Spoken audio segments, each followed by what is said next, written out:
माता दी दोस्तों, माता रानी आप पे अपनी कृपा बनाए रखे।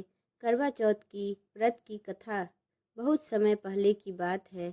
एक साहूकार के 7 बेटे और उनकी एक बहन करवा थी। सभी सातों बहन भाई बहुत ही प्यार करते थे।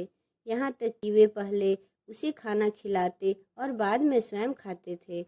एक बार उनकी बहन ससुराल से मायके आई थी। शाम को भाई जब अपना व्यवसाय बंद कर घर आए तो उनकी बहन बहुत व्याकुल थी।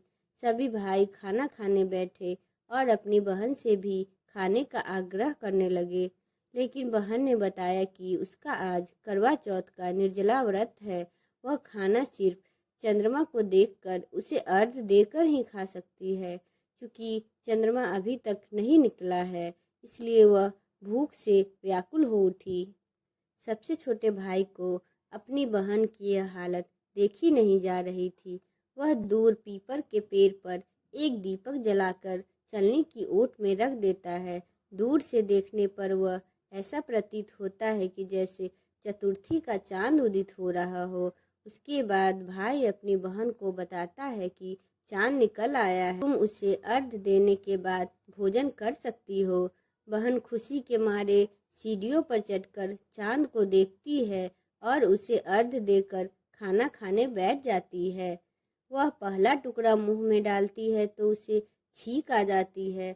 दूसरा टुकड़ा डालती है तो उसमें बाल निकल आते हैं। जैसे ही तीसरा टुकड़ा मुंह में डालने की कोशिश करती है तो उसके पति की मृत्यु की समाचार उसे मिलती है। वह बौखला जाती है कि भाभी ये सब देख रही थी कि भाभी ने उसे सच्चाई से अवगत कराती है और उसके साथ ऐसा क्यों हुआ वह बताती है। करवा चौथ का व्रत गलत तरीके से टूटने के कारण देवता उससे नाराज हो गए और उन्होंने ऐसा किया। सच्चाई जानने के बाद करवा निश्चय करती है कि वह अपने पति का अंतिम संस्कार नहीं होने देगी और अपने अस्तित्व में उन्हें पुनः जीवित दिलाकर रहेगी। वह पूरे 1 साल तक अपने पति के शव को अपने पास रखती है और उसके पास बैठी रहती है, उसकी देखभाल करती है, उसके ऊपर उगने वाली सुई नुमा घास को एकत्रित करती है। 1 साल बाद फिर करवा चौथ का दिन आता है।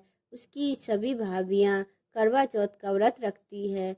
जब भाभियाँ उससे आशीर्वाद लेने आती है तो वह प्रत्येक भाभी से यम सुई ले लो, पिए सुई दे दो, मुझे भी अपनी जैसी सुहागन बना दो, ऐसा आग्रह करती है। लेकिन हर भाभी उसे अगली भाभी से आग्रह करने की सलाह देकर चली जाती है। इस प्रकार जब छठे नंबर की भाभी आती है तो करवा उससे भी यही बात दोहराती है। यह भाभी उसे बताती है कि चूंकि समटा था, अतः उस सबसे छोटे भाई की वजह से उसका उदर अतः उसकी पत्नी में ही शक्ति है कि वह तुम्हारे पति को दोबारा जीवित कर सके। इसलिए जब वह आए तो तुम उसे पकड़ लेना और जब तक वह तुम्हारे पति को जिंदा ना कर दे उसे नहीं छोड़ना। ऐसा कहकर वह चली जाती है। अंत में छोटी भाभी आती है। करवा उससे भी सुहागिन बनने का आग्रह करती है, लेकिन वह टाल मटोल करने लगती है। उसे देखकर करवा उन्हें जोर जोर से पकड़ लेती है और अपने सुहाग को जिंदा करने की आग्रह करती है। भाभी उससे छुड़ाने के लिए नोचती और खटोचती है, लेकिन करवा नहीं छोड़ती है। अंत में उसकी तपस्या देखकर उसकी भाभी हार मान जाती है और अपनी छोटी उंगली को चीरकर उसमें से अमृत उसके पति के मुंह में डाल देती है। करवा का पति तुरंत श्री गणेश कहते हुए उठ बैठता है। इस प्रकार प्रभु कृपा से उसकी छोटी भाभी के माध्यम से करवा को अपना सुहाग वापस मिल जाता है।